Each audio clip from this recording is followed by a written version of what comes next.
Hey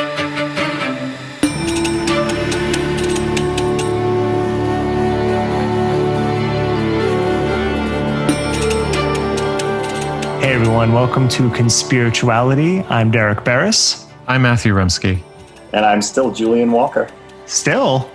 Yep. And you can keep up with us at our Facebook page, on YouTube at conspirituality.net, and as well at our Patreon page, patreon.com/conspirituality, where we are building out, we are asking for help so we can build out more resources. We have recently released 2 new additions to our resources page that Matthew really spearheaded, the Conspirituality to QAnon keywords and phrases, and the Cult Dynamics 101 pages, where you can find out a lot more background information about what's going on with all of these conspiracy theories, as well as how it relates to the wellness world. Yeah, we have more stuff than we can get to every week, and there's a lot of good things happening in that Patreon section.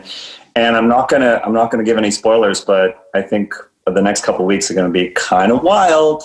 Just gonna say that. You think? I do think so. All right, so episode 16. So you want to save the earth. Yoga-crazed Hindu nationalists murder Muslims for eating beef, believing that the cow embodies the religious gift of India's soil. American white supremacists chug gallons of local milk to prove their lactose tolerance and their claim that they alone should occupy the global north. Extreme examples aside, it's clear that key elements of the alt-right and the New Age agree that the earth is sacred, bountiful, and healing. The earth preserves everything lost to industrialization, big pharma, and globalization. Home is where the soil is. But whose home? Who's welcome here? Who can afford it? Who's allowed to own it? And who has to slave labor on it? For all the supposed concern for ecology, why aren't we seeing conspiritualists and QAnon devotees marching against carbon emissions, celebrating the carbon drops of lockdown, supporting the migrant workers who pick their arugula, or starting community gardens in their food desert cities? This week, Matthew reviews the soft fascist blood and soil themes of conspirituality culture. Derek gives some background and context on the romanticization problem with agriculture. And I'm having a look again at the quasi-scientific premises and promises that podcast fave Dr. Zach Bush offers in response. We also bring you an interview with farming activist John Rulak, who's incensed at how conspirituality is ripping up progressive foodie movements. In a recent article, he called out his old friends and associates like Mickey Willis and Christiane Northrup for what he calls their body-snatching beliefs. Matthew closes with a view from Manitoulin Island.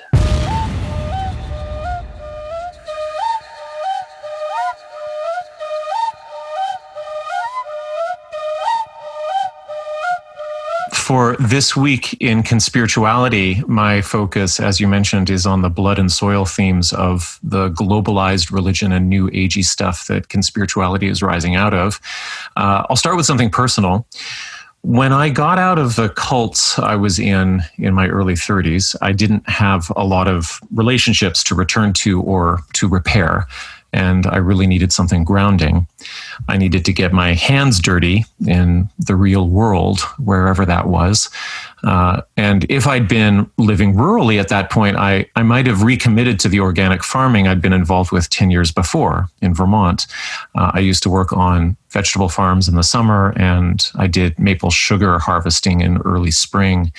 But I was living here in Toronto and was still kind of connected to the sociology and the economics of New Age and yoga cults.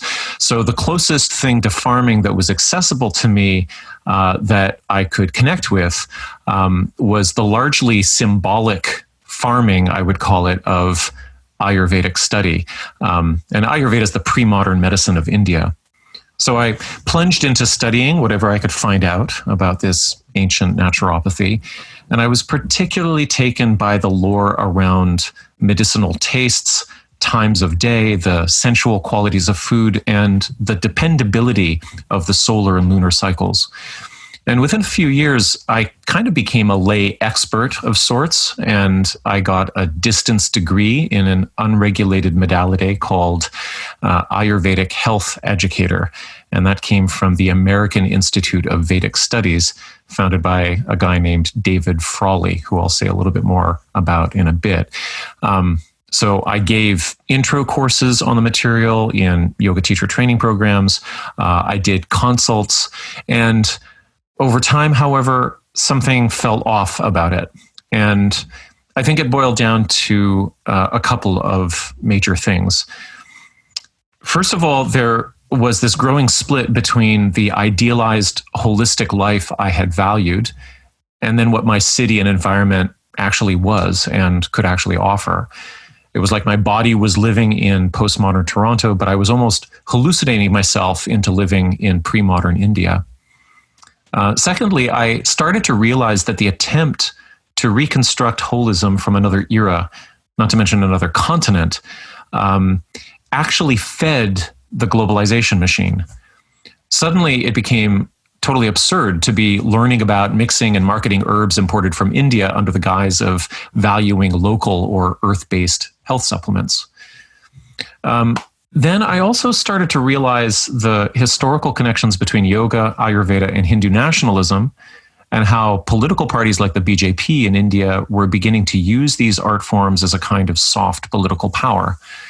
I was increasingly horrified to see that the transcendent, inspiring, seemingly authoritative, and hyper-orderly prose of David Frawley and other white Hindu evangelists was also openly promoting anti-Muslim sentiments. So Frawley and Modi are now big fans of each other. And imagine that. It's like I'm a lifelong NDP voter. Here in Canada, that's like, well, for US listeners, that would be like way left of Bernie.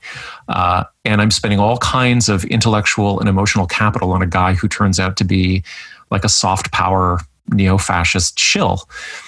Now, there's a lot of people waking up to this at the moment, and I think it's especially hard for people who identify as progressive and also, maybe even more so, people who identify as feminists to wake up to the fact that their religious heroes, their wellness heroes, are more patriarchal than the Christian and Jewish families they grew up in. Lastly, I had two major medical experiences that showed me something profound about how my fetishization of Ayurveda had stimulated a strange antipathy towards biomedicine. There were a lot of crucial interventions with the birth of our first son that allowed my partner and him to survive. She wrote an amazing article about the stigmatization of hospital birthing in Yogaland, so we'll put that in the show notes.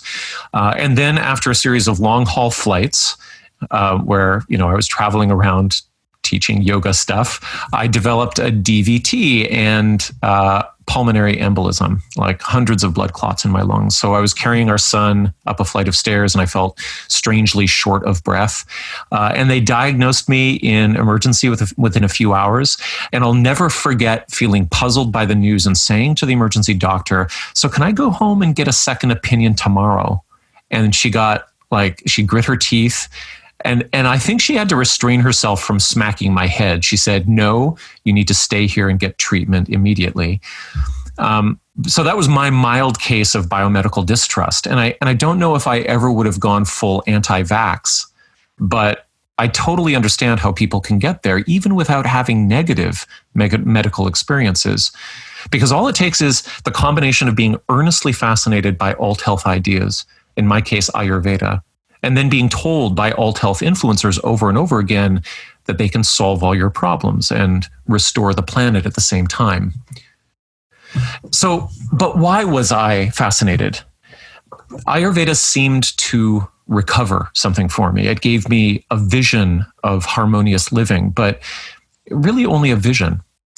It appealed to my Marxist side as well. Like, one of his key ideas for me was that we are alienated from the means of production, which means that we don't even know where that potato we're eating came from. We're not connected with or invested in the material mystery of the potato. So the labor and love that brought the potato to us has become invisibilized by the money we paid for it. Now, Ayurveda allowed me to believe that I was less alienated, that I was getting closer to the earth. But what was weird is that it was, by going to the Indian vegetable market and buying bitter melon in my cosmopolitan city. And I believe this kind of confusion is happening throughout the alt health world. People are flying to eco retreats in Costa Rica. They're flying to Peru to take plant medicine. They're importing goji berries from China for their salads picked by Mexican migrant workers. So we've got a lot of yearnings here for the real, the authentic, the natural, the wholesome. But the way it actually plays out in consumer capitalism is like this dumpster fire of waste and cognitive dissonance and global inequality. Now, here's another aspect of the soil plus spirituality equation that was resonant for me for a while. One mantra within the Ayurvedic texts is that the earth you are from, like the specific climate, actually like your local area, will support and sustain you. And the whole pharmacopoeia of ancient India, this is probably true of other pre-modern herbalisms, is based on what you could wild harvest in a single day by walking around. And that was super resonant with me. And I wondered about how many of us were feeling ill at heart because we were actually homesick, because we didn't live anywhere, or if we were suburban and white, especially, we didn't come from anywhere, it seemed. But then I saw a little bit of what all of this meant in so-called traditional practice. When I started researching and interviewing people about how the late yoga guru Patabhi Joyce sexually assaulted his yoga students basically every day, he's the founder of Ashtanga Yoga, there was a detail about his travel schedule that stood out to me. His wife of 40 years would have to pack up all of their food for any world travel they did. So this is suitcases full of dal, rice, ghee, spices. Like, I don't know what she did for vegetables. And when I asked around about it, I found out that it wasn't just some patriarchal control freak thing. It was reflective of their Brahminical laws that you can't eat food from outside of your homeland, or you can't eat food prepared by someone of a lower caste. So Joyce was already breaking a very old rule that said Brahmins couldn't travel over the sea lest they be disconnected from their ancestors and their temples. But there was something both compelling and disturbing about this. Here was a religious devotion to the land that made ecological sense, actually, but it was also paralyzing in how it allowed him to understand and live in that world. And then he also just gamed it by, getting special dispensation to get on a plane if he could put his doll in a suitcase. It was also xenophobic. Joyce repeatedly said that he would never teach Muslims yoga. In fact, according to some reports, he only tolerated American spiritual tourists on his land and eating his food because they came with money. One senior Joyce student told me that he considered his American students mlecha, or outcasts, lower than butchers, very unclean people. Why? Because they were wanderers. They had no land. They had no family. They had no religious practice. Now, of course, there's also some post-colonial disgust and perhaps revenge in there. But my source said that white people, in the Joyce family's estimation, could become honorary Brahmins by enduring the pain of yoga practice and by paying him. So just think about this for a minute. Think about white hippies seeking enlightenment in India and provoking disgust from those who feel in their bones that spirituality requires staying at home, worshiping the local divinities, and eating the food that you can grow. So this brings me around to blood and soil. It's a German phrase, Blut und Boden, emerging from the infamous dark chapter of the late 19th and early 20th centuries, where notions of nationalism and racial purity, of course, collide. And in previous episodes, we've covered the overlaps between European and Indian fascisms. The Germans didn't call themselves Aryans for nothing. The basic idea is that racial strength and purity, or blood, flows from a sacred location, that would be the soil, that must be protected against all invaders. And in medieval to 19th century Europe, those invaders were brown or Muslim. But then the Romantic poets add a different spin, and things get blended. Time and industrial progress is the invader. And that's what William Blake is writing about in his poem Jerusalem, when he says, "And did those feet in ancient time walk upon England's mountains green? And was the holy Lamb of God on England's pleasant pastures seen, and did the countenance divine shine forth upon our clouded hills? And was Jerusalem builded here among these dark satanic mills? So a little preview of things to come, of course. In Blake, we see this weird contradiction as well, that the dark satanic mills have stripped England of its sacred soil nature, but he's going to restore it by importing the ancient world into England's pleasant pastures. This is just like, I think, how I used to import trifla powder from India to Toronto. And Jesus, of course, will walk on England's mountains with his bare feet. Now, like many alt health ideas that get scrubbed on their way into mainstream consumerism, the contemporary resonance of blood and soil isn't overtly now about racial purity. It's much more about reconstructing some kind of pre-industrial harmony. So we see this very powerfully in the sermons of Zach Bush about the richness of microbial soil. But even that is connected with the globalist project, or at least its opportunities and its excesses, because he cites his time in a rural birthing clinic in the Philippines as his come to Jesus moment. His own clinic offers Ayurvedic treatments as well. But we also see this stuff in the claims of doTERRA women or sellers, because it's everybody, who recruit their downlines at McMansion soirees while sitting on IKEA furniture, extolling the virtues of the purest oils. So the basic conspirituality mythology is both plausible and appealing, which is why I think we're discovering it has such a history behind it. It basically says there's a problem with time, with things changing and developing. So, like, no wonder there's a feverish discussion of children and autism, which in the broadest sense is really about change and development that's hard to communicate about and hard to understand. And conspirituality says also that there's a problem with space, with moving away from home, with things falling apart, with losing touch with the earth. And obviously these are good problems to reflect on, but without making them into the only problems there are, or without making them into problems that can somehow be solved by pretending you're not alive because of the green revolution, or because of the oil economy, or because diphtheria isn't a thing really anymore. So there's a strange place where a very natural and poignant devotion to the earth, to the soil, and a courage or an ardency that is connected with one's passion or one's blood crosses over into territorialism, into a panic about change, and also into a hatred for anyone who would live on it in a different way. And fascists are experts at finding that line and then pushing people over it. Left of Bernie? Absolutely. Wow. Well, I mean, we already have the universal right-wing healthcare. parties in Canada. So left of Bernie means you just say we're going to make that better. We're going to include dental care. Left of Bernie says, why is there anybody who's paying for any medications at all? Yeah, the right-wing party in Canada probably is in favor of universal health care.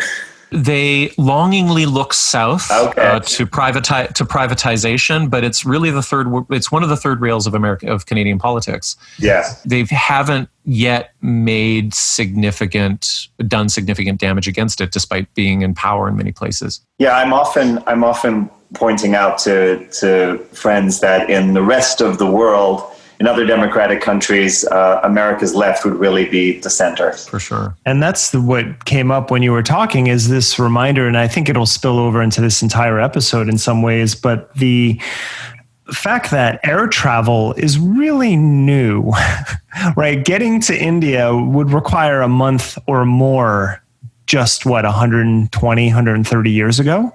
Right. Whereas, now we can get there in a matter of hours. And I always, one sort of wedge I always think about when I'm contemplating these topics is the relationship between technology and evolutionary biology. For sure. Because we're still operating with very old operating systems compared to our technology. And we usually relate that in terms of what we're doing now, like talking on Zoom or online, but just basic things like indoor climate control and electricity and travel and how that's changed. And it hasn't really necessarily caught up with with what? So we have this wedge where you say something like Patabhi Joyce, the obviously long-standing anti-Muslim Hindu and vice versa fervor that has happened since partition and well before partition, but how that bleeds into the spirituality. And that's a really, in a globalized society and with what we're trying to accomplish in terms of relationships versus our biological impulses, that's something I don't think talk about enough. I'm going to start a little personally as well for my This Week in Conspirituality and then broaden out from there. So for about a decade, I was heavily involved in the international music scene as a journalist and DJ. My gateway drug into this world was the Asian Massive crew in New York City in 2001. I spent a lot of time writing about, touring with, and hanging out with the Indian and Indian American artists on this scene. And I always remembered one conversation I had with DJ Rekha, the founder of the epic Basement Bhangra parties. So a little context. Missy Elliott had just dropped Get Your Freak On that year, and the song featured a tabla. So there was a lot of attention given to it in this circle. It was really one of the first times a mainstream hip-hop song embraced Indian music in any capacity. Missy be putting it down. I'm the hottest round. I told y'all mother... Y'all can't stop me now. But it was the following year when Jay-Z dropped Beware, the song that took a 5-year-old Bhangra hit by Punjabi MC and remade it in his image. And then all of a sudden, Indian music was everywhere. Yes.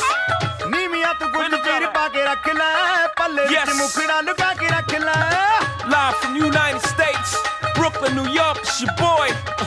The nephews is in the house.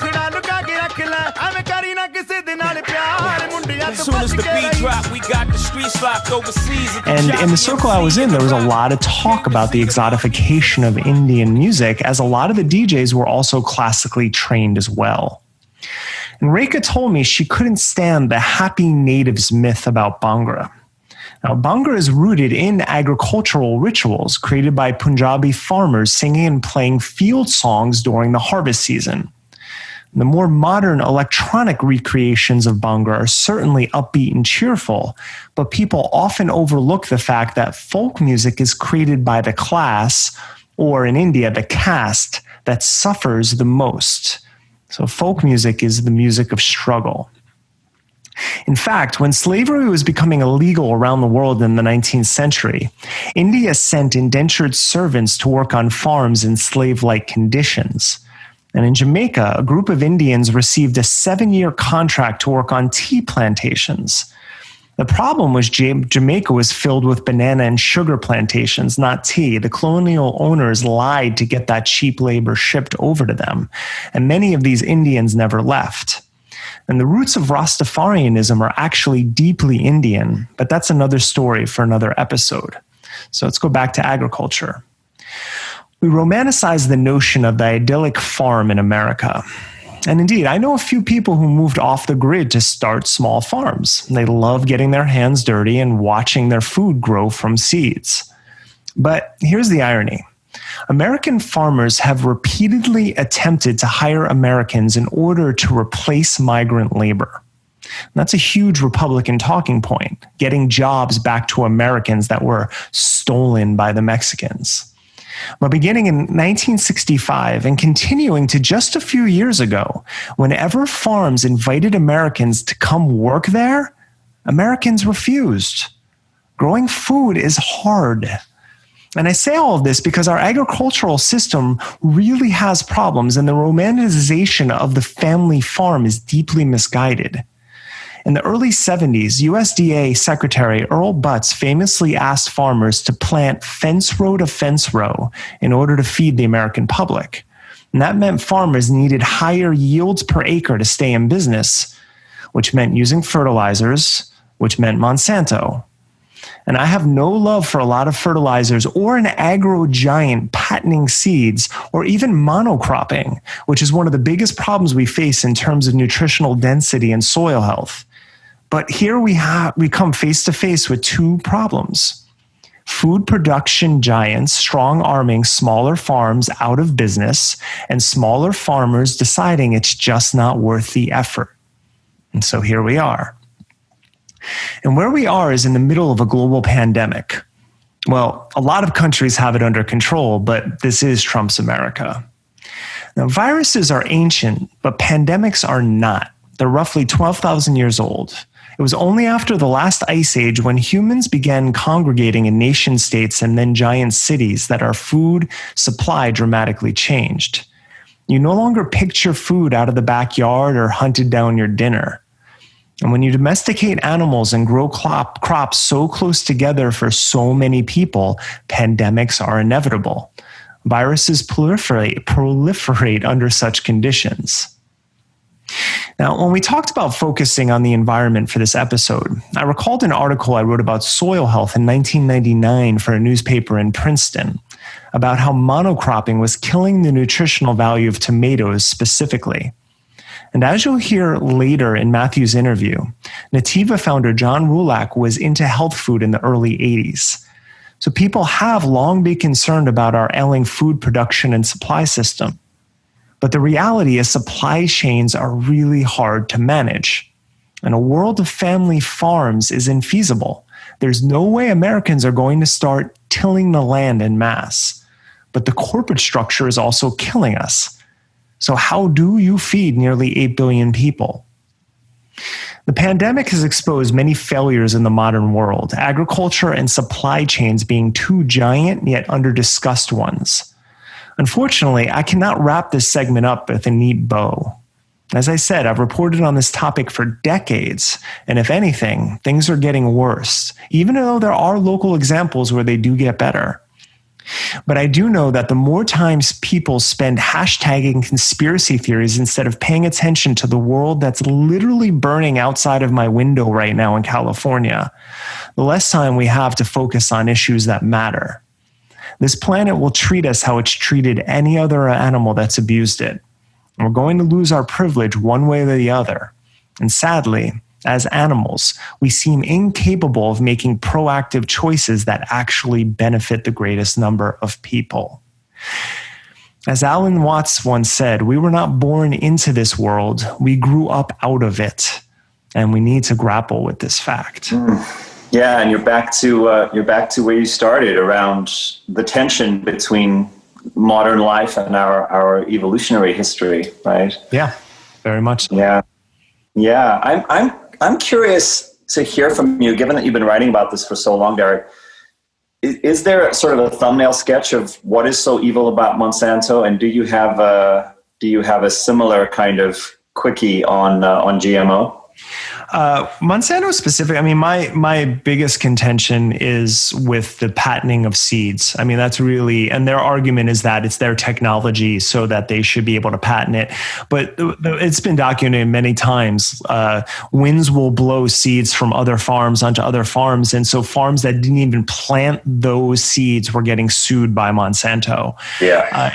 It's really disgusting. And, and I can't say that the actual premise of what they're trying to do is wrong, which is just creating seeds that are drought resistant or that can fight viruses. I mean, it's just technology. It's an application of technology.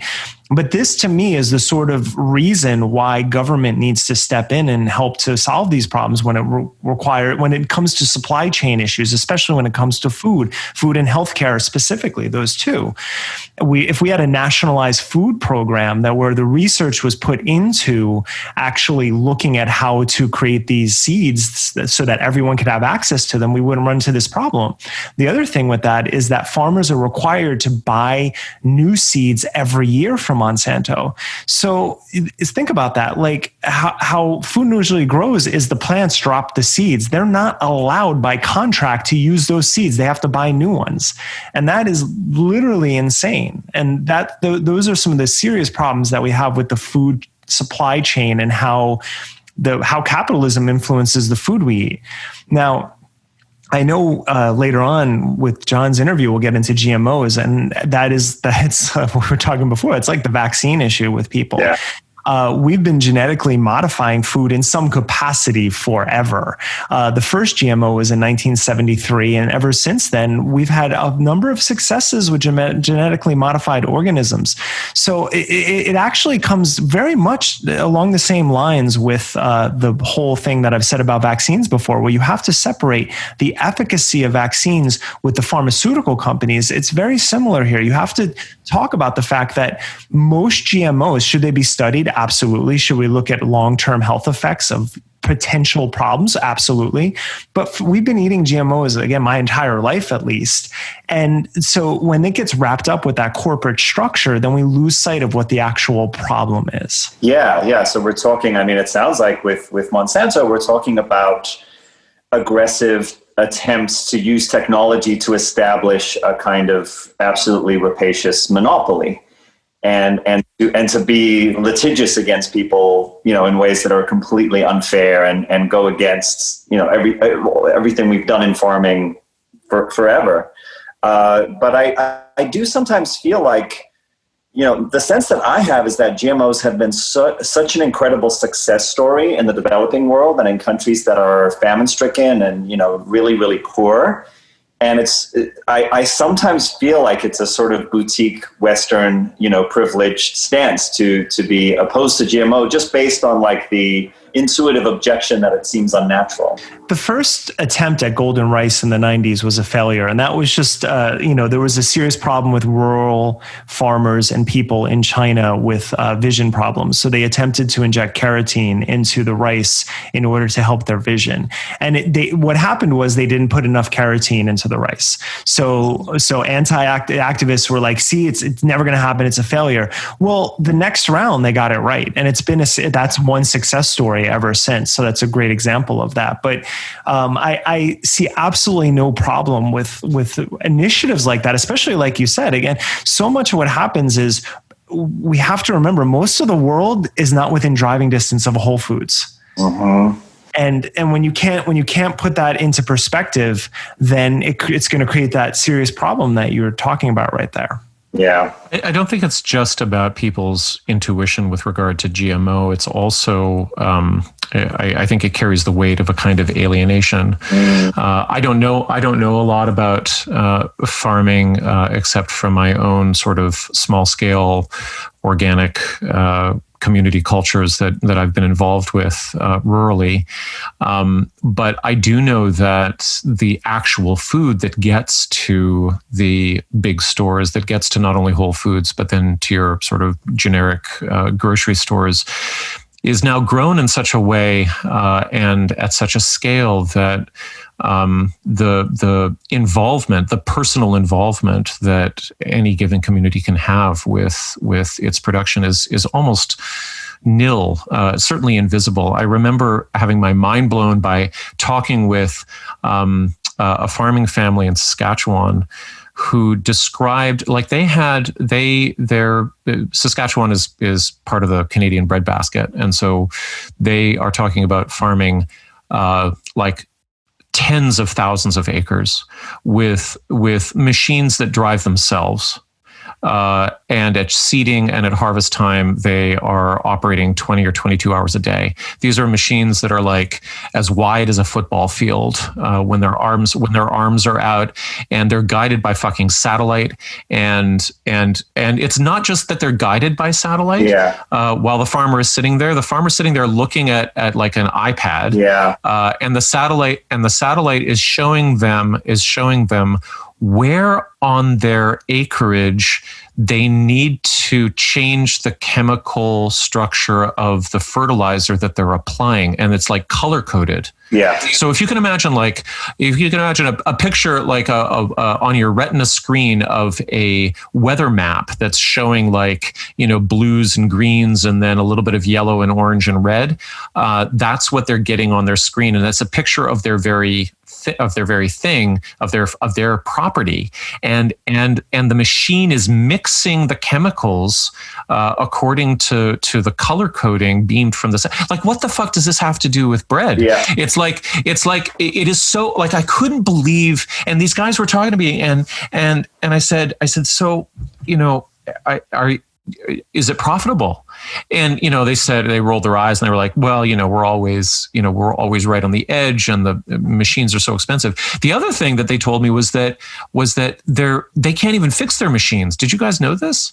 No. That the new agricultural machines that basically everybody with a large acreage is driving around are basically sealed up just like Teslas are, and they can't. The basic thing that used to distinguish most farmers in North America, which is I'm going to learn how to fix my own equipment, and I'm going to be able to get in there and change the clutch and whatever. That's completely out of their hands, and so not only like from the consumer side, we have mystery meat showing up on the shelf, and we don't know, we're alienated from where the potato comes from. But on the producer side as well, it's like we don't. It's almost a total abstraction. And I think that this point around the yearning for re-enchantment, because when I hear is really important, because when I hear GMO, I can't pretend to understand the science of it, but I think what people are saying, what they're bringing to the table with that concern is where does this come from and what are we doing? And how is this coming out of nothing? And why does there seem to be this creepy relationship between these initials and the fact that my life seems to be run by computers now? So I think we're really talking about the problems of disenchantment too. Yeah, disenchantment, alienation. Thanks for that. That was an insight into that world that I'm completely unfamiliar with. I mean, the things, and it ties back to Derek. You were saying that, I've heard these stories, these news reports of we've tried to get Americans to work on farms. And like, I know here in Southwestern Ontario that the farm harvesting labor force is all immigrant as well. So I'm not sure, I guess we have the same story going on here, but it's like, I wonder what kind of pay they're offering, and I'm wondering what the work is actually like and how fulfilling it can actually be when it gets up to this factory scale farm level, right? Oh, I don't know how it is in Canada, but in the US we have what are called the ag-gag laws, where you cannot get into these agricultural institutions. So you will be arrested. They have police forces. There was one journalist. Oh, what is journalists, you mean? Oh yeah, that's one of the great things about work like what PETA has done, which is going inside with hidden cameras, but they're risking their lives doing that. There have been instances where people are actually just outside of the farm trying to take photographs on public property, and the police will come by and tell them to leave. Right. There was a journalist, I believe Will Potter, I'm forgetting his name right now, but he had a project that I supported on Kickstarter where he flew drones over large scale farms to show what was happening, because that's the only way and that was even illegal, probably in some capacity. I mean, they've actually restricted those laws under Bush, under Obama, I'm sure under Trump. I know under Trump. So we can't see how the sausage is being made. That's part of the problem as well.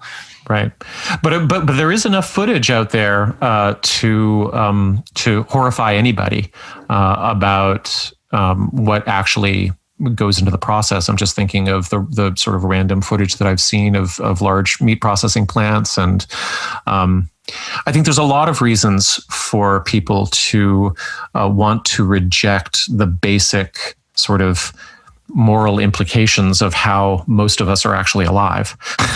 It makes sense. It makes sense that we would try to dream of something else and hopefully work a little bit towards it without throwing a whole bunch of people under the bus. I'll close with this, because I know Julian has his segment, but the one thing I remember, I think it was Stephen Ranella talking on the Joe Rogan podcast years ago, and then I read Stephen's book, but he talks about, or they talked about the idea that if you are a meat eater, then you should be required to hunt at least once to see the whole process. Right. Like what it's like to kill an animal, to gut it, to skin it, to do the whole process, to really understand what you're eating. And it's something that after being vegetarian for 20 years and coming back to eating meat, it's something I've actually asked friends about, who I've tried to find friends that hunt, but where I live, there's not a lot. Right. But I'm like, you know what? Since I am eating meat again, I want to do this at some point. I want to actually live that process. Right. because I think it's important, because at least then the disenchantment would be gone, and then I'd actually really see the process. And I think that's really important. Well, I wanted to talk about Zach Bush today a little bit, and we've talked about him before, but he's very topical in terms of what we're getting into today.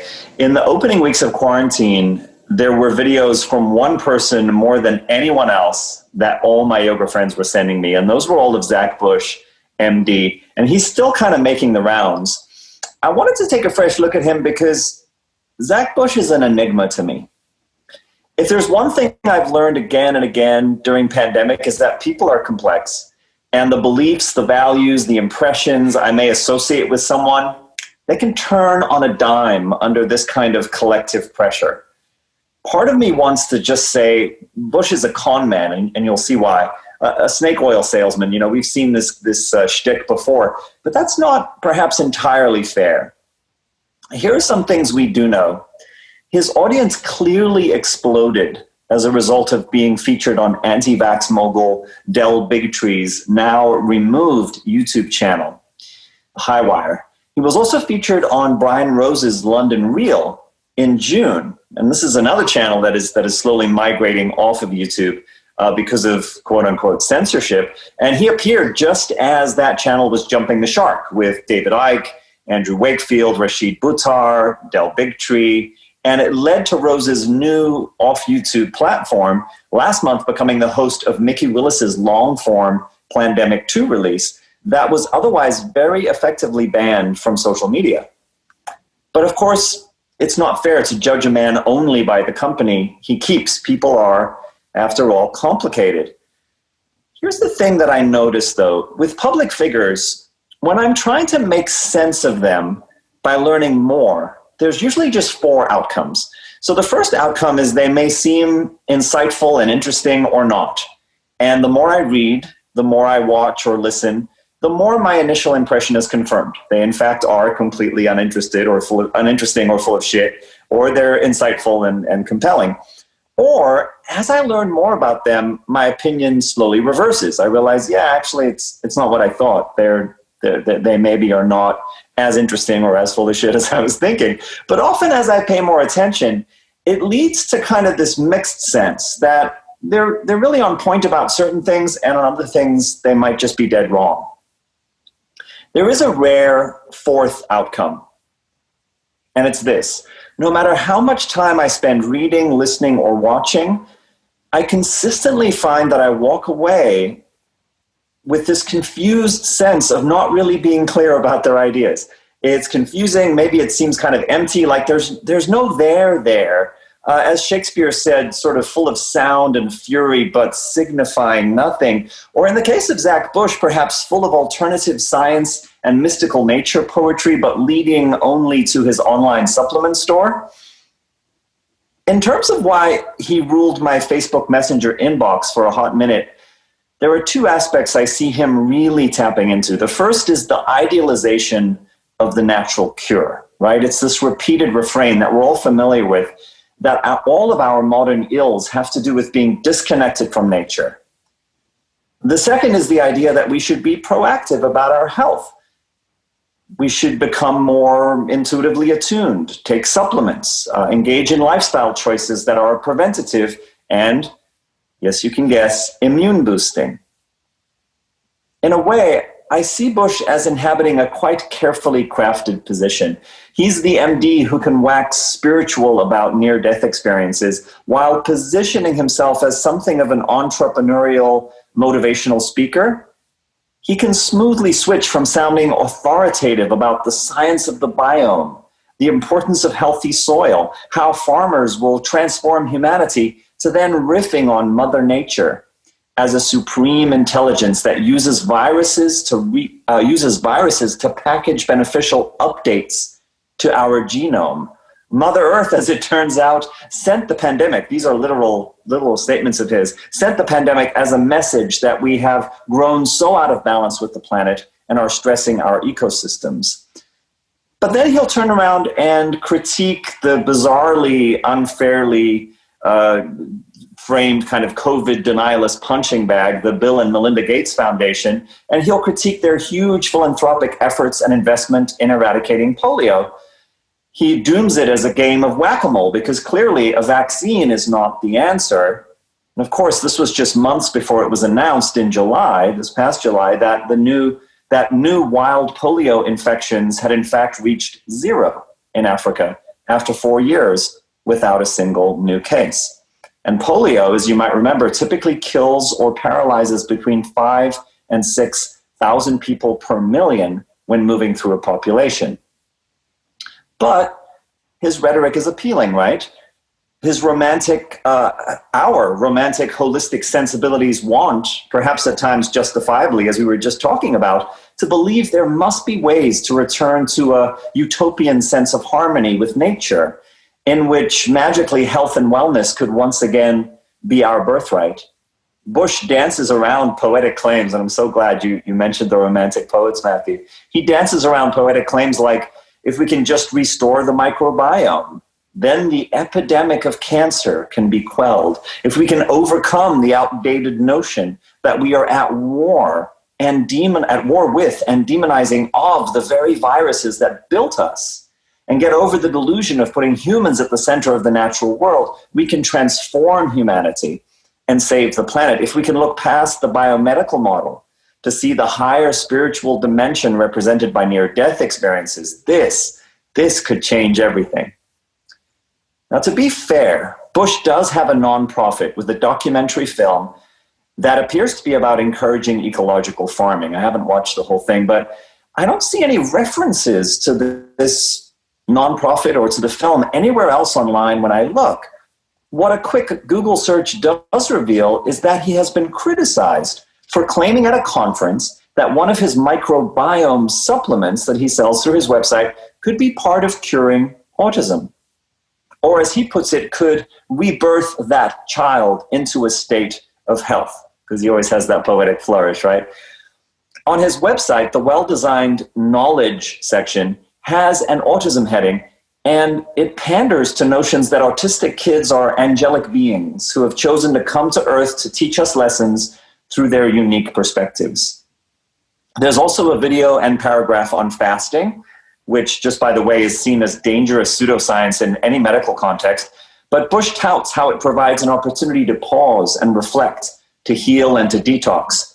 And of course, you can be guided into this via something it turns out you can pay between $500 and $1,500 for to be part of a 4 to 8 week immersion called Biology Base Camp. The quote on that page says, "Western medicine, since its inception, has largely ignored the reality of biophysics." In this same knowledge base on Bush's website, there's an odd non sequitur paragraph with the heading Business Leadership. This is one of the sections that suggests we should lean more heavily on a collaborative feminine business style, as exemplified no doubt by the stock photo of a black woman sitting in front of a laptop. No course to sign up on that page for. It's just sort of this random thing. So I begin to see Zach Bush, MD, as casting a really broad net.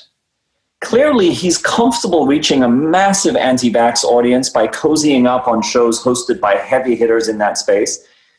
He seems to want to sell stuff to parents with autistic kids and appeal to heartland farmers, as well as the overlap between New Agers and Christians compelled by stories of the white light of near-death experiences. And now, recently, on August 13th, he penned a very thoughtful Facebook post about the free press that decried media monopolies and our age of camera-ready news anchors who lack the heft of a Brokaw, McNeil, or Lehrer. Sounds good.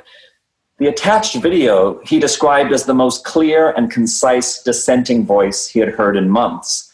And it featured a rant about the supposed tyranny, the blatant dishonesty, distortion of the statistics, and science denial of quarantine measures. Sadly, this video was by controversial Australian media personality Alan Jones.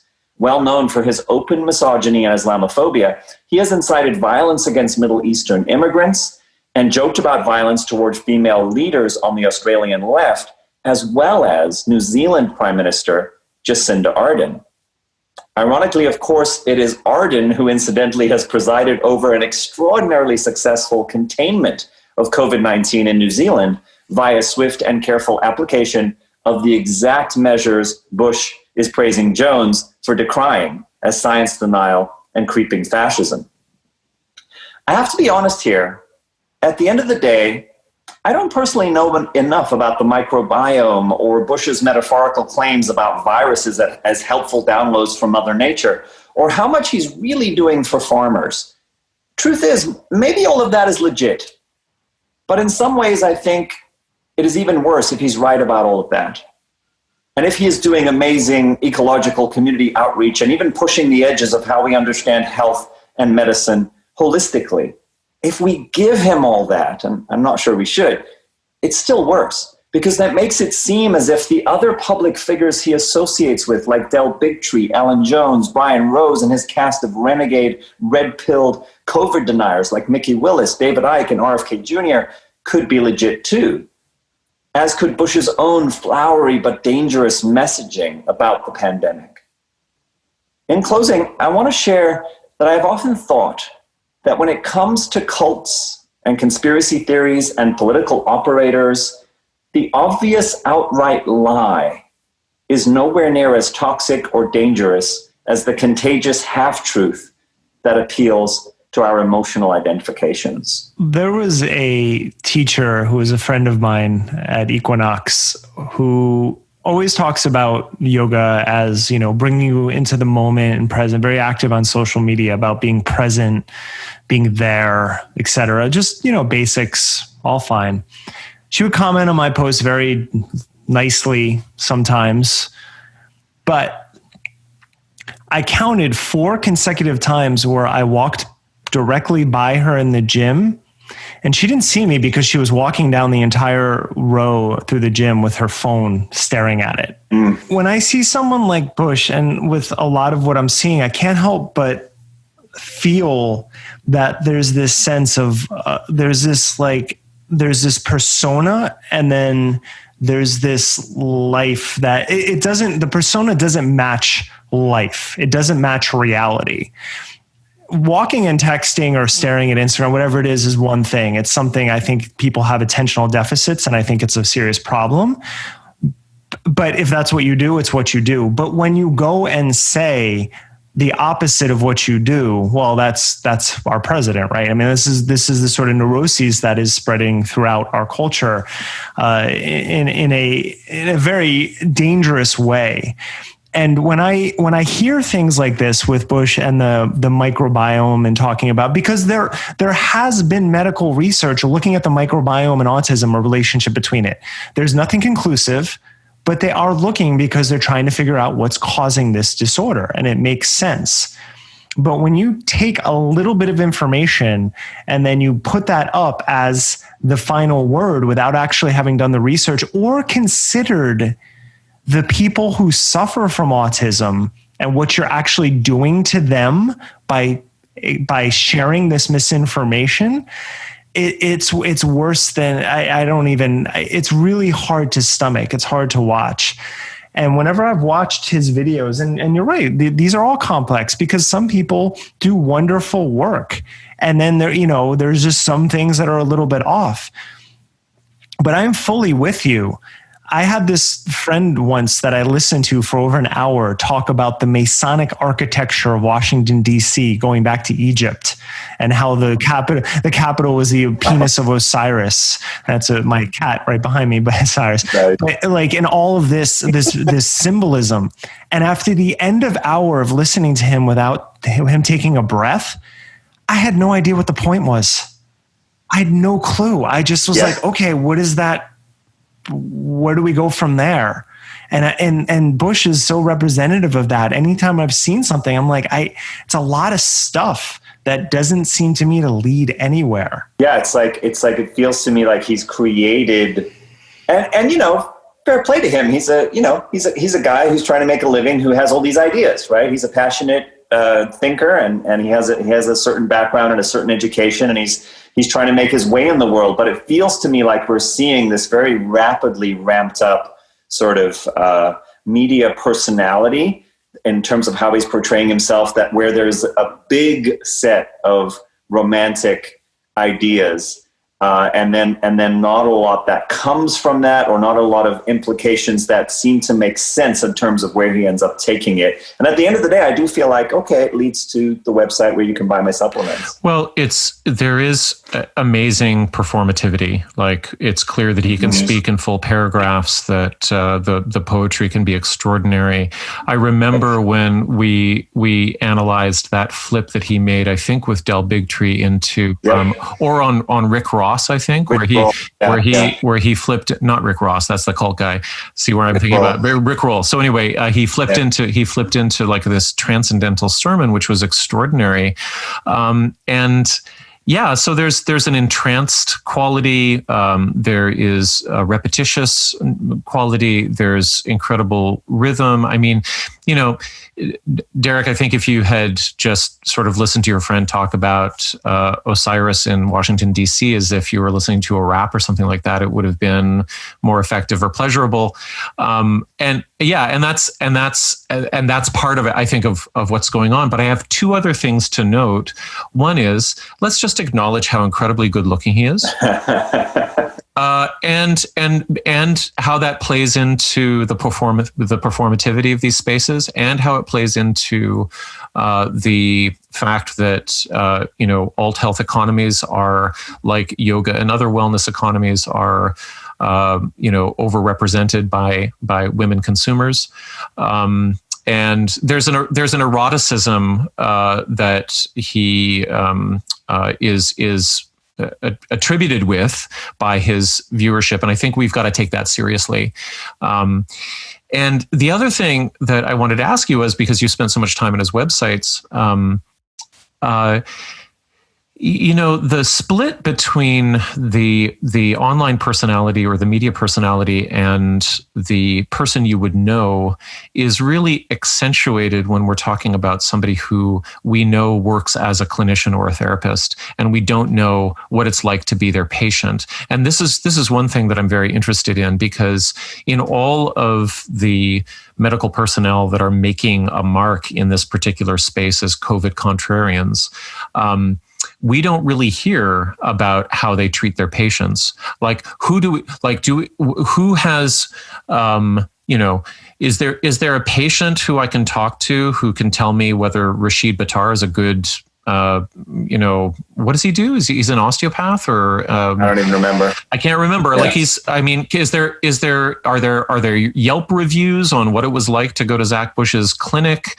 Does Christiane Northrup see patients anymore? This is this strange disconnect that is emerging in the age of the doctor as talking head and COVID contrarian pundit. Is like, I want to know, like, what does it feel like to be taken care of by you? Because, there's a whole range of experiences there. All of them love to talk about how, uncaring and hyper rationalistic or non-intuitive the medical profession can be. And I want to know, well, how the fuck is it to sit with you? Like, what is it like to get a script from you?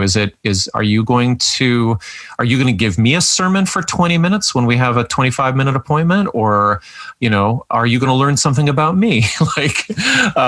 So I find that to be a very strange part of this whole phenomenon, is who are these doctors actually treating, and what does it feel like? And what happens when they fuck up? Because I'm betting that some of them do. Sure. And it makes me wonder too if it's a uniquely American phenomenon. Like the idea of an MD who is sort of a pitchman, right? He's selling his alternative perspective, and he's spinning things to try and persuade you to buy in a way that ideally I don't think we should associate with medical care. It's really true. I can't actually think of Canadian medical personnel who are entrepreneurial that way. There's a couple of naturopaths who are big, but not people who are board certified. Mm-hmm. We just don't have that, and that's because there's nothing in it for them. Right? They're already getting paid. They're getting paid, right? They're getting paid properly. I get it all the time. As a journalist, I get every week a number of publicists reaching out to me about the doctor they're representing and how they can talk about COVID or something of that nature. Oh, wow. And it's constant. I've never written about it, but it's actually chronic. Oh, you should, man. That's awesome. And I think about doctors who, like Atul Gawande or Siddhartha Mukherjee, like doctors who do deserve to be, they're incredible writers, and or Daniel Offrey is one who wrote a fantastic book about it's called What Doctors Say, What Patients Hear. And it's about the distance between those two things. And it's about non-compliance and the fact that doctors average cutting off their patients 12 seconds into their dialogue because they just want to get something in. I mean, when you actually see the statistics, it's mind-boggling. So it makes sense. And she also discusses about how healing conversation is, about how patients are much more compliant when they have time and their doctors listen to them. But in terms of the media thing, yeah, it's a real problem how many press releases I get that doctors just want to get press.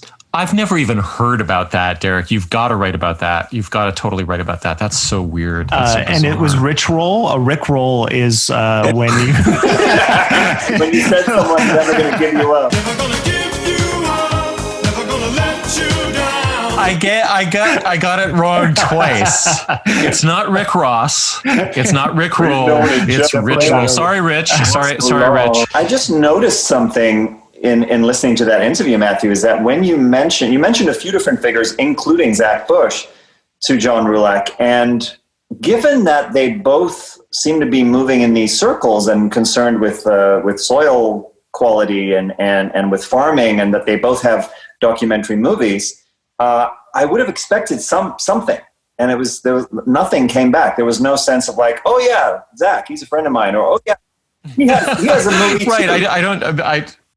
Right. I don't know if they're. They might be aligned. I should follow up with John and see what he thinks about. As you were mentioning, the company that Mr. Bush, that Dr. Bush keeps. Yeah. And given that I think the movie came out in the fall of last year, and I don't see anything about it anywhere. Actually, I did see that it had been selected by Vimeo as something that they're featuring. So that's a point of praise. But yeah, because John's movie is coming out fairly soon too, yeah? It is. I think September 22nd, so that'll be in the show notes. Yeah, I really appreciated talking to John, especially because he really highlighted the incredible cultural diversity of the organic food movement and its various political impulses and what's shared and what's not shared. It's a really, really fascinating landscape.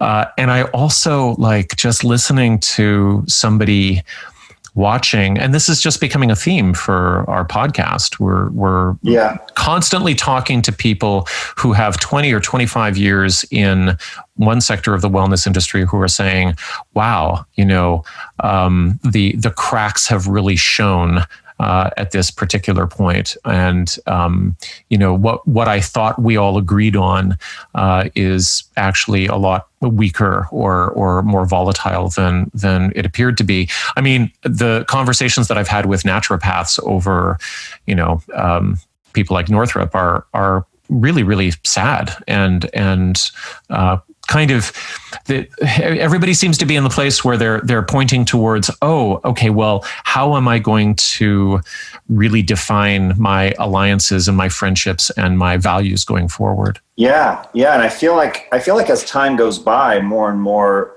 I'm noticing the emotional toll that is taking, and I'm recognizing that. I don't know about for you guys, but for me, it's more something I've been observing. Like we've been reporting on it and observing and thinking about it, analyzing it. But there's a little bit of a remove from me. There's intersection, but it's not my close friends. It's not my colleagues that I've known for decades in the way that we're hearing from some of these other folks. And what a tough thing to go through. And the way in which John is stepping up on social media. And, that thread where he talks about Mickey Willis, holy shit. Right. We'll link to that in the show notes. And also it, maybe we can call it the the Ahmed problem, because it really highlighted in that exchange. Willis came on and said, thanks so much for your criticism. Every time somebody calls me out for, with their own propaganda, I get more followers and more people get directed to, here's my website, clickety click. And so, it's a very strange environment. And it takes a lot to risk what he risks, and especially when it's not clear how it's going to pan out, Exactly. There's a certain amount of pushback. And honestly, I was stunned by that opening response from Mickey, that it was like a troll level kind of nastiness of like, oh, you really don't like what I'm doing? Well, thank you so much for helping to promote it, because you don't realize that you're actually doing my bidding. Yeah, I mean, he's credit to him. He believes that he's in a ground war, and it's not, social media is not going to be about conversation or persuasion or he's got a position and he's sticking by it, and at least that's clear. And I think, I will reference Ahmed again. It makes it really more apparent that in certain circumstances you really have to just isolate and block and cut people out and deplatform where you can.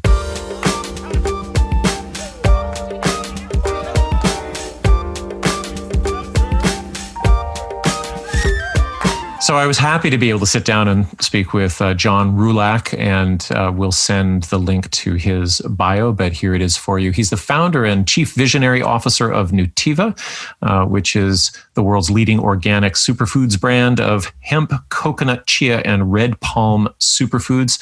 He founded it in 1999, and he is dedicated to nourishing the people and the planet. He also has a movie coming out that he's executive produced, which we'll drop into the show notes.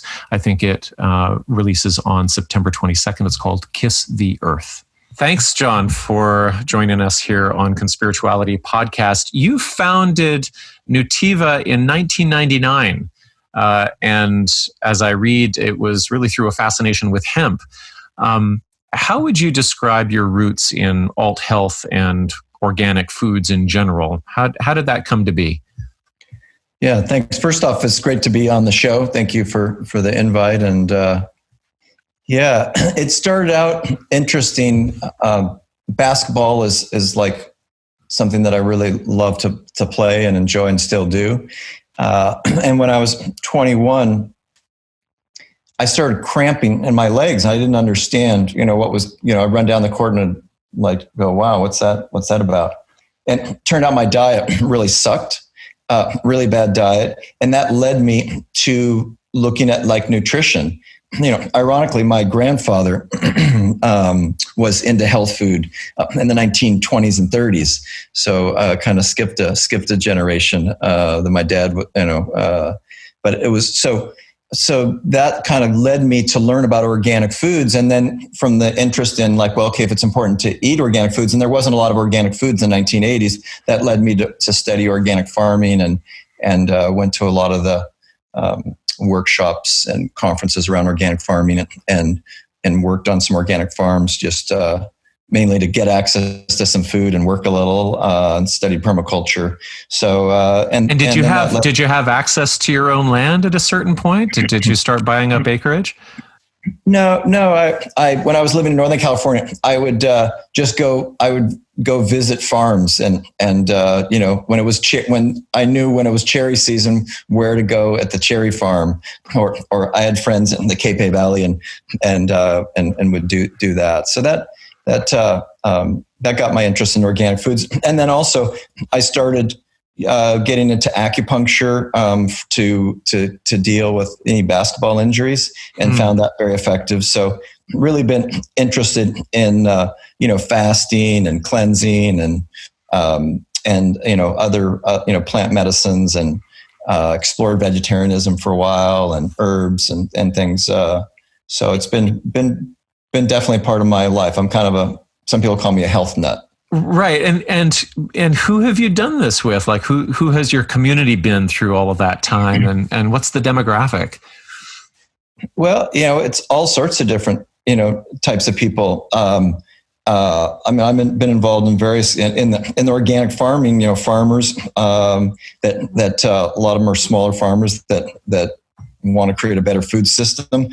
Activists in the like non-GMO activists. We spend a lot of time on like trying to put labeling on for products in the last 5 or 6 years. Also been involved in hemp, so working in the hemp community.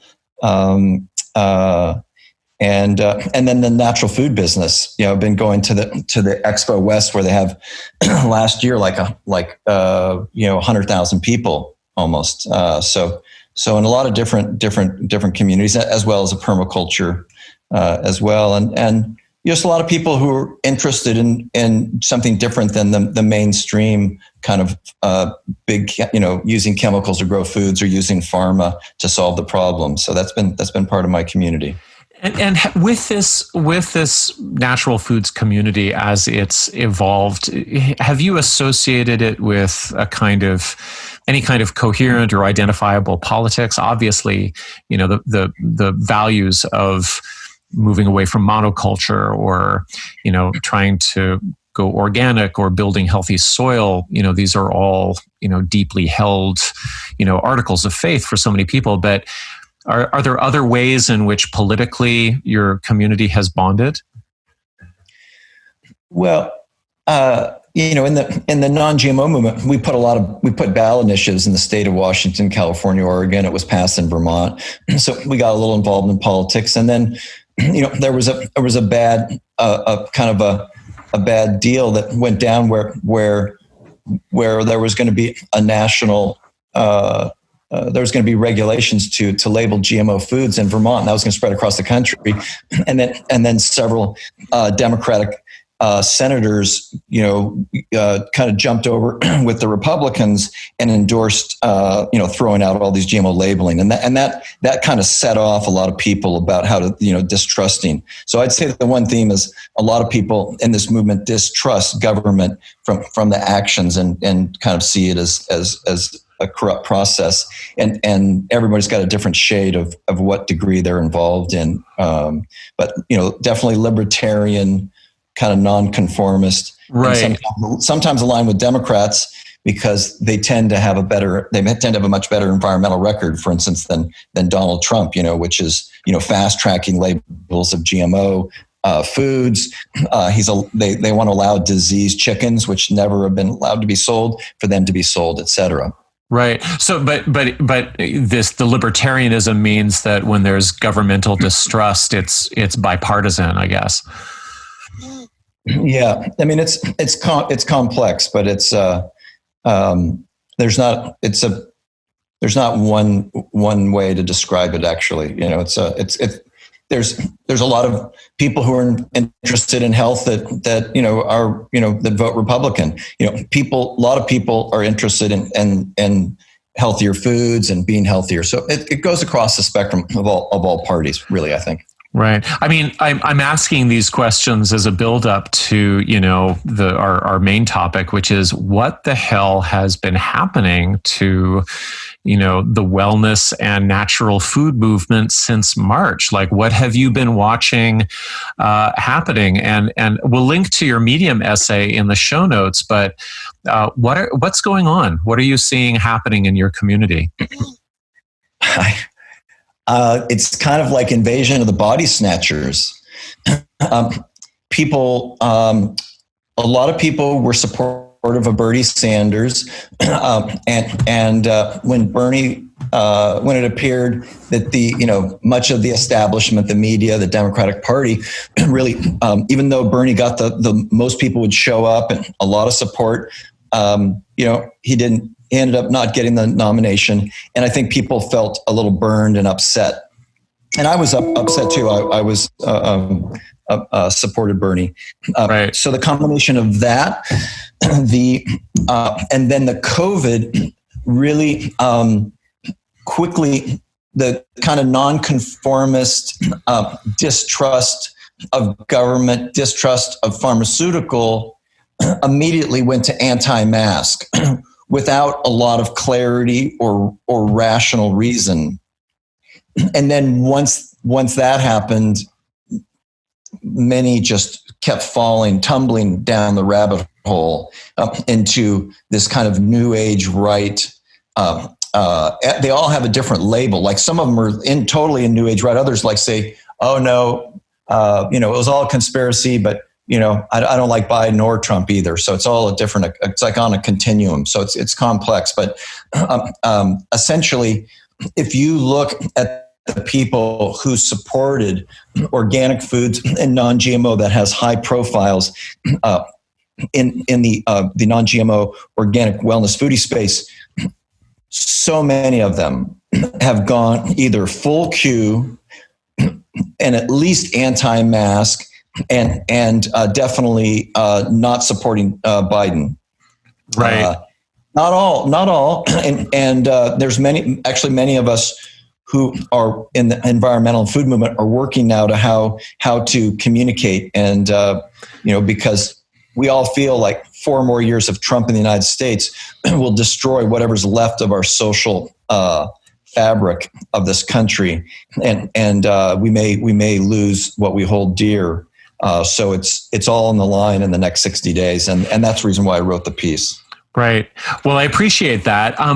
But stepping back just a little bit,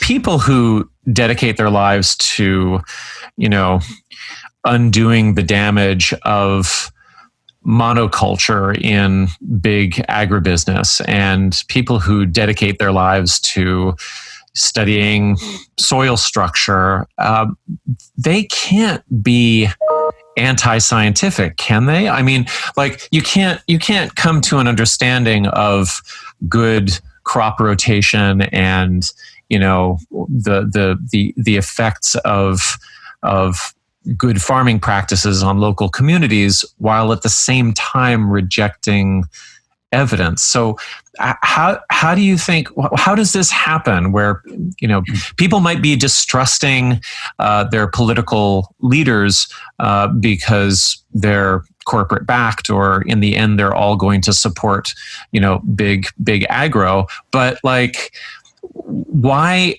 is it so easy for people who are interested in the biochemistry of food to suddenly not be interested in the biochemistry of COVID? Like, how does that happen, do you think? That's a very good question. I think it's complex, and for different people, it's different reasons. But part of it is the corruption. They see the corruption of Monsanto and the agricultural industry, where toxic pesticides are just saying, well, they're actually not that toxic, and we did studies, and so it really doesn't cause cancer. When actually we see there are a lot of health concerns. So they make that, and then now COVID brings it all up about pharmaceutical. Is there going to be a vaccine? Do we trust the CDC, the FDA?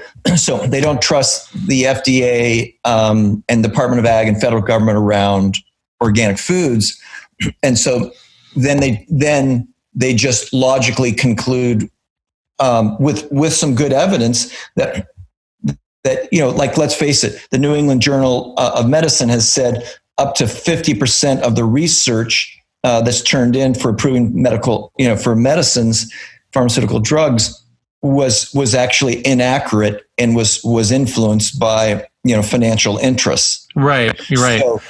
So then they jump to that. So they go, okay, so it's the pharmaceutical industry is corrupt. So then when the messengers who they see as corrupt say wear a mask, it's effective, they see it through a different lens, and then you have whoever's behind Q and who's ever behind electing Donald Trump, and whoever wants to see that climate change is denied, then they're micro targeting and spreading memes and playing off of that divide, and they've been very effective. Right. And part of that effectiveness that I'm wondering if you can speak to is whether or not some of these ideas are able to move along the same kinds of media lines that, you've watched communicate beneficial alt health information. It's like there's already a network of people that are connected through this, shared value of improved health and health autonomy and, improving local soils and so on. But that network also seems to be very receptive to a whole sort of, as you say, body snatching set of ideas that can run along those same networks. Yeah. Also, to understand, in the last year or two, Google and Facebook, especially Google, has been targeting organizations that are critical of Monsanto, definitely that are critical of pharmaceutical. So like those who are like maybe spreading unfounded conspiracies about certain things, people who are actually have good information are being lumped together. So that's pissed them off even more so. But we're seeing a lot of the leading influencers in the food and wellness movement now are anti-mask and are against the social distancing, and they've taken that up as the rallying cry. They spread the meme like only 6% of deaths from COVID are actually tied to COVID. It's all these other impacts because they don't understand how to read a death certificate. And those memes are created, artwork is created, messaging, and it spreads through, and this community is sharing that all the time. Yeah. Yeah, I mean, it feels like the pathways are etched already. That the same kind of network that would have, shared information about the benefits of turmeric or something like that is now instantly set up to pass along a meme about, Tony Fauci or something like that. Exactly, and so. It's kind of that environment is set that way. So some of us are working to create information that supports voting out Donald Trump, and from it, for some of the reasons I mentioned earlier, about how they want to fast track GMOs, but most of these food activists who are now pro-Trump or QAnon, they have no idea that Trump is actually working on behalf of Monsanto. They have no idea that the meat industry is working to sell diseased animals that would never have been sold. They never would get away in a Democratic administration, but a Republican administration, they under Bush, under Trump, they're now pushing that forward. So we need to communicate more on that, for people to be aware of it. Right. Now, my understanding is that some of your wider aspirations are really about soil health in the broadest terms. And one of the questions I had for you was, why do you think ecological concerns seem to be almost missing, especially the wider perspective, ecological concern, climate change? Why is this missing from this discourse that spans from conspirituality to QAnon? There's a couple of people who stand out as proponents of the wider ecological argument, like Zach Bush seems to be on that trip, but why is this off the map as far as you can tell? I say it's by design. Q is and the New Age right, whoever is who's directing or funding it, they want to change the narrative. And I would say going back 5 years ago, I started to see this where if you talked about climate change, if you were conservative or you were in the Midwest, they'd say it's sunspots. That the climate's maybe changing, but it's caused by sunspots. If you're in the West Coast, in permaculture, at a co-op, or you're a nonconformist, let's say hippie, or in that kind of genre, you'd say, oh, it's caused by HARP, and it's geoengineering. And when they had the fires here in Northern California in 2018, that was started by space weapons, not by climate change. So this has been going on for a while. So the powerful movement that whoever's behind this doesn't want to talk about climate change. I mean, bottom line, unless we address climate change, it's going to be everything else is going to be irrelevant. I mean, we're now in California, we're seeing record temperatures, breaking, where it's 100 to 115. Well, at our current rate, in 10 or 15 years, instead of Southern California being 112 or the Valley, it'll be 121. Yeah, and our systems are not set up for that.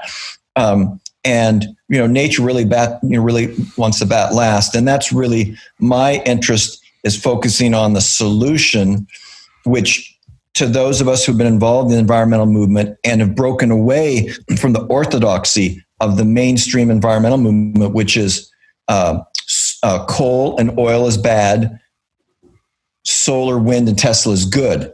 And end of subject. Right. Hard stop.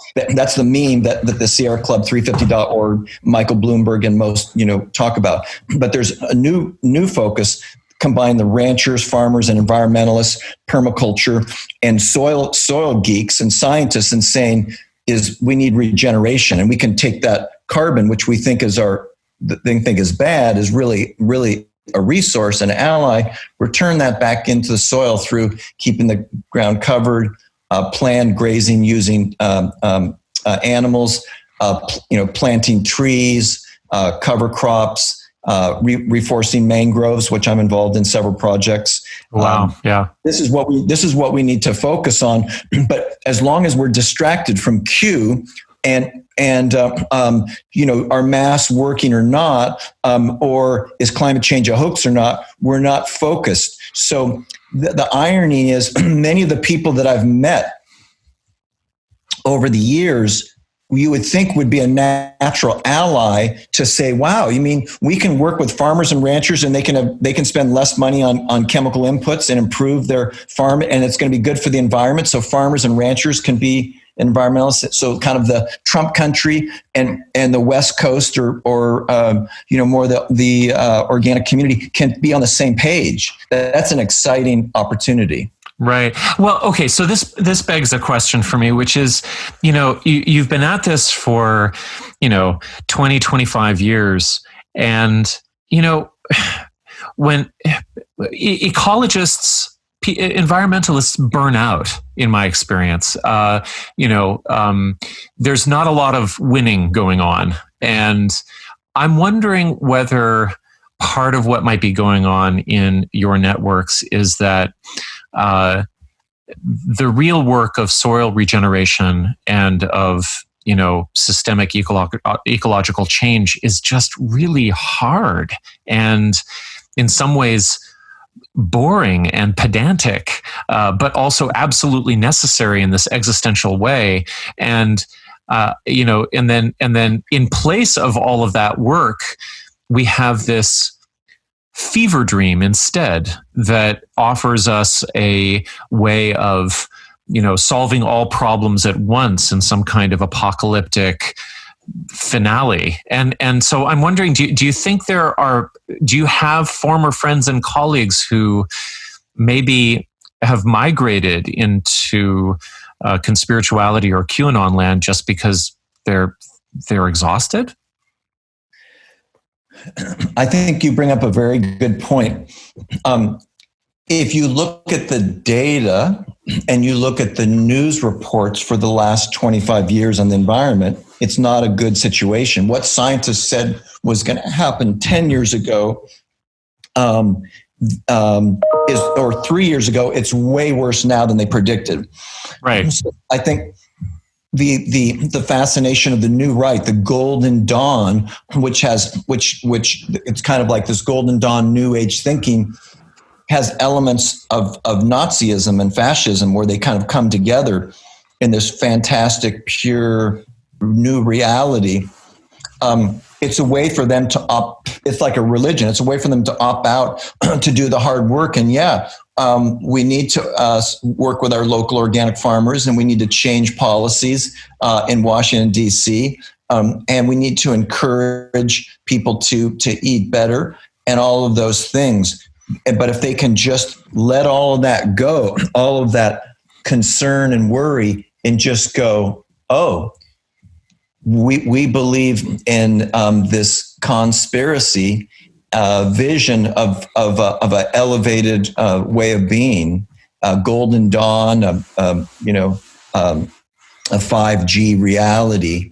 It's escapism, and it's very dangerous. And we are living in a social society that's collapsing. And the one thing I wanted just to mention is that's the reason why I did this film called. Yeah. Tell us about the film a little bit. Yeah. So in 2014, one of my mentors, Will Allen, who wrote a book called The War on Bugs, who's a great organic farmer in Vermont.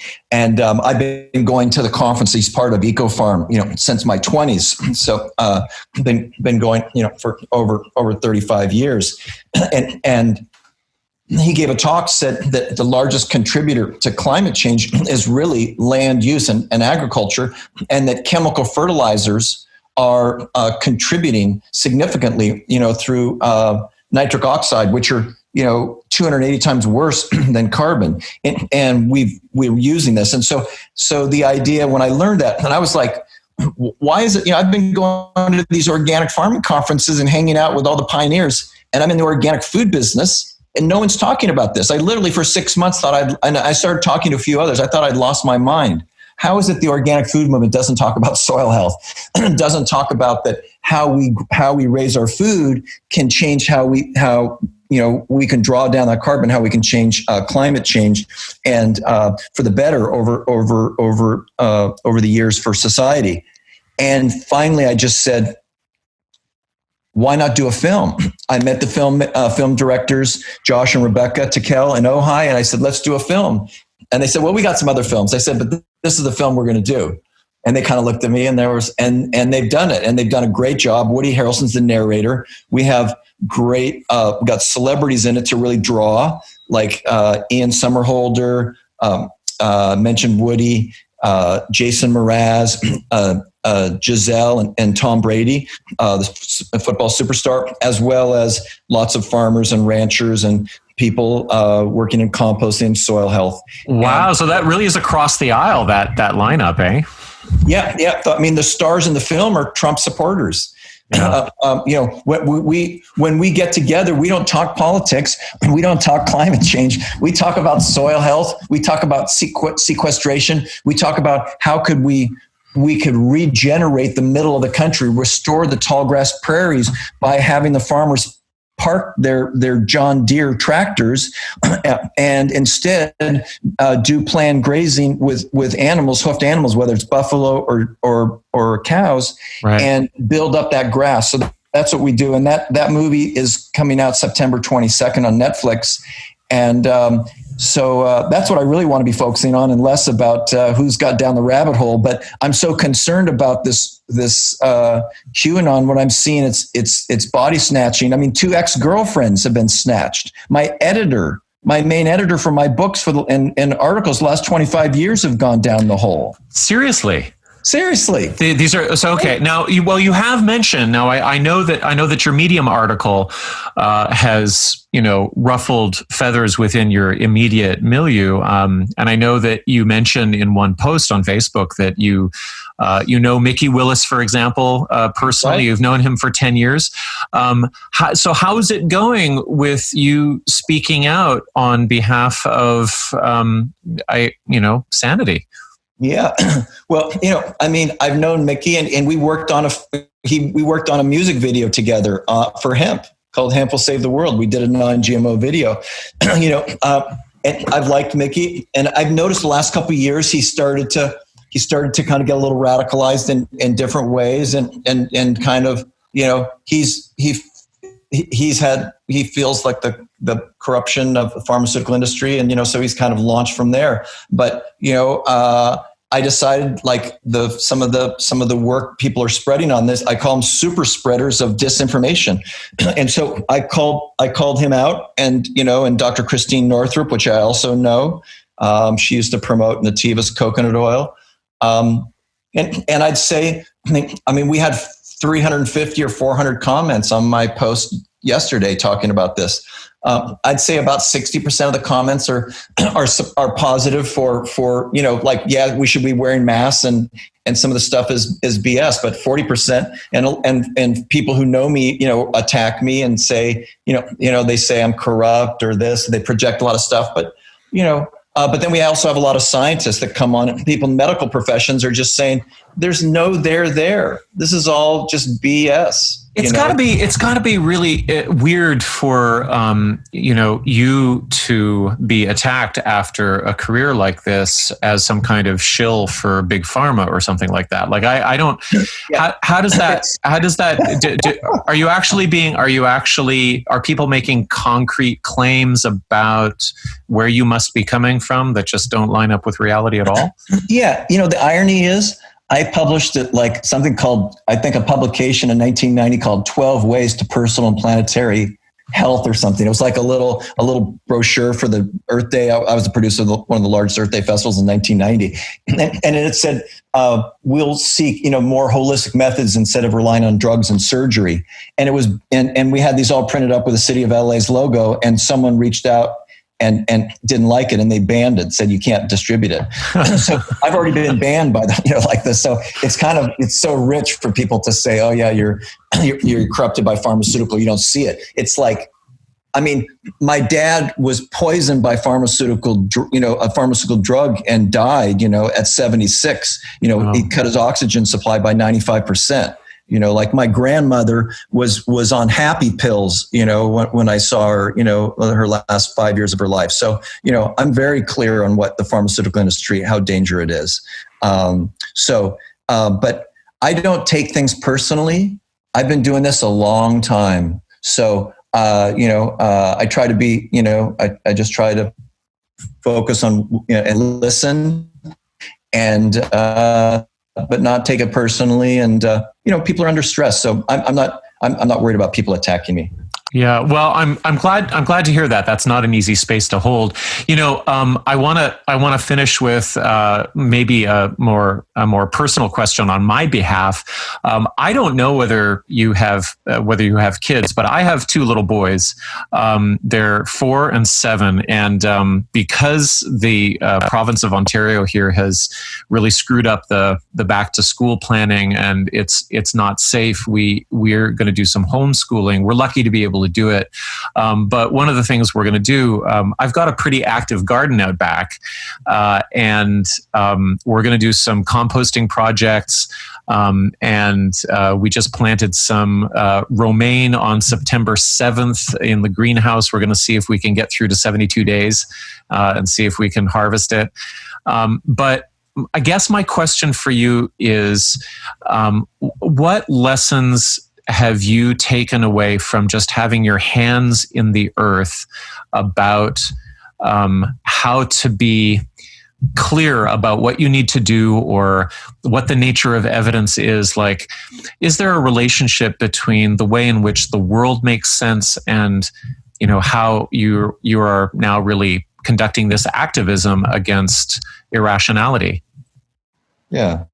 No, it's a good point. A good question. I saw a video. It talked about what we consider as truth and evidence, and it's someone who's a very deep philosophical and coming from science point of view. And he said, unfortunately, our modern system is not really grounded in really truth, and there's so much influence. For example, virtually all, when you do tests for feeding trials for GMO foods, both the control and the subject that the rats are feeding the chemicals, they're both being fed GMO, Roundup sprayed corn for the feed. Right. So so what we think is not compromised. It's independent science a lot of times. So it's a challenge when you kind of dive down. You see that it's not always so easy to assess this. So it does definitely makes it. We just need to do the best that we can. And these are complex subjects, and we want to be able to, how does a layperson analyze information watching a couple YouTube videos? Right. And that's really, the social media is really accelerating this misinformation. And never would have happened. It might have been somebody might have just gone to a coffee shop and ranted a little, and today they have 500,000 followers. Yeah, well, I mean, it's a great point because most of the child psychology and neurology recommendations around screen time, for example, are if the kid's 4 years old, it should be no more than half an hour a day, and it's like when I think about sending the 4-year-old out to learn something about how the compost pile is doing, that takes time. And it's going to be a day-to-day thing, and we're going to watch slow changes take place, and they're going to be meaningful. And that's just a different learning, arc from, the speed of the rabbit hole. Yeah. And I think a lot of kids, historically, the youth, they learned a lot from their parents based on what the parents were doing. Like your 7-year-old, if he was, 10 or 11, learning, how do you go about, organizing, your work life, and how do you treat people, and how do you organize, and how do you, some of those things are important. And we've kind of outsourced that to the schools. So maybe there'll be some benefit there. I don't have any kids, but I know a lot of friends who have, and they're going through some challenging times. But I wrote a book called Backyard Composting. So composting's a love of mine. Oh man, we've got to get that. We need all the books we can over here. So, John, any last thoughts? Like, you've got the film coming out that you've produced September 22nd. So we'll link to that in the show notes, and then we'll boost it. Yeah. But what do you think the next year is going to look like? I mean, we've got to get through November, and then what? Yeah, well, I think it's challenging times. I think it's important to find out what brings us joy, what brings us curiosity, and to feed that.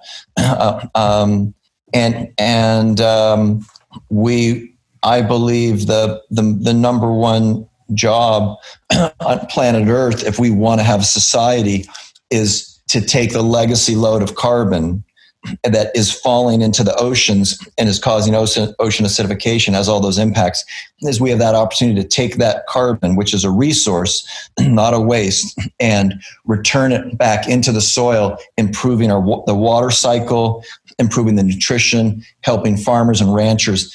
That if we get that right, a lot of things will change. We'll improve our healthcare system. We'll improve our budget. We won't need as much subsidies. We're going to reduce toxic chemicals. People are going to be more healthier.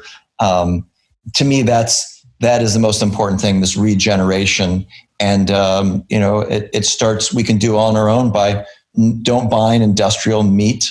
That's grown in factory farms, or if you're a vegetarian, support farmers who are doing more organic. There's a lot of industrial chemical grown foods like the Impossible Burger that vegetarians are purchasing. So just because it's vegetarian doesn't necessarily mean it's healthier. So whether you eat meat or not, whatever your diet, the more you can do is the better around that. Let's regenerate planet Earth. So I want to close this episode with a little reflection about the types of stories that are being stolen from public view, because conspirituality to QAnon is just so goddamn loud and venal. I think it's ironic that the alt health influencers that crusade against junk food also dish out so many junk food emotions. So, as I mentioned in absentia last week, my family and I went up to Manitoulin Island, and a couple of hours before our family got off the ferry, there was a 48-year-old man out swimming in Lake Huron at a place called Carter Bay, which is close to the place where we stay. So he's the same age as me. He was with his 11-year-old son and the son's friend, and there was a strong undertow that day, and the three swimmers got pulled out into the lake. Now, the man managed to rescue the two boys from the pull, but then he succumbed, exhausted. And his wife and older son watched from the beach, and the boy had to be restrained from racing in after him. The wife plunged in to attempt a rescue, but she had to give up and turn back. So he died. And we read this story 4 days later in a paper called the Manitoulin Expositor. This is the locally printed paper. It's been in circulation since 1879. The man's father was quoted as saying that he remembered swimming in the same spot as a boy and clinging onto the rocks and daring the undertow to sweep him out. The report said that the first responders did CPR for 30 minutes, but they admitted that they were really just waiting for the coroner. So that's it. That's the story. A quiet, absolutely natural disaster that I think basically everybody on the planet can relate to. And it was printed in ink, and it was delivered by hand to residents of a rural island. Now, I suppose you could politicize it somehow if you had to, like if you were delusional. But it resonated with me because what I'm noticing in the news cycles that we cover is a distinct lack of simple grief. Like, I know it's being written and produced, and I remember that a while back, the New York Times published the names of COVID victims along with one-sentence bio notes. I think it was on the front page. I also saw a news story about the portraits of Black COVID casualties lining a road in some town in Michigan. But one thing that's characteristic of this timeline is that, for the most part, these quieter stories are drowned out. I think that for conspiritualists to sell their wares, they have to be alarmist about death and state oppression, but only in the abstract. I see them speculating about rising suicide rates because of lockdown, but I never really hear the story, like in simple terms, about the person who died of suicide. So months ago on this podcast, we discussed how Mickey Willis rooted his post-viral pandemic selfie sermon in a lot of deep eye gazing into the camera. He assured us that he was ready to die, and that if we could only all be as mature as him, the fear that was more dangerous than the virus would be defeated.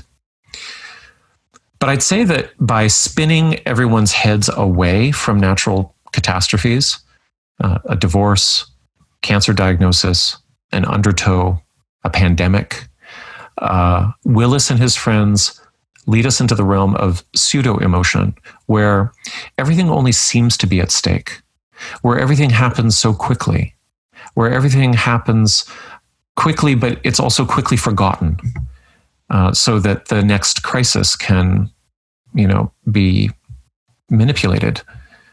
It's also a place where accountability is meted out by overworked Facebook mods, if at all. I keep thinking about the EMTs giving that guy CPR until the coroner arrived, probably driving from an hour away, probably from the other side of the island. Like, keeping those compressions going is probably standard practice, but you know how exhausting it is. And they probably weren't expecting any miracle. But they also knew that his two sons were watching, and his wife. And it makes me think about all the frontliners for COVID and all of the grinding, boring, demoralizing work that attends the sick and dying. How long it all takes. but how I imagine it also offers fleeting moments of clarity, intimacy, and contact. And we're not hearing about any of that from the influencer soapbox. We're hearing about elites and masks as submission signaling and Bill Gates and the WHO and so many symbolic things in places that we'll never see and on a scale that's always larger than life. And meanwhile, the tragic moments of those recruited to support the president are all waved away. We know that the MAGA ralliers are watching neighbors and family members fall ill and die. And what does their media offer them? Finger pointing and flag waving. Sound and fury, as Julian said earlier, signifying nothing. Although not like in Hamlet, which is weighted down by actual time, creeping in its petty pace from day to day. Sound and fury that erupts and disappears, signifying nothing. So here's where I think of how quieter stories are buried under the doom scrolling and how the scrolling itself has devastated local print media.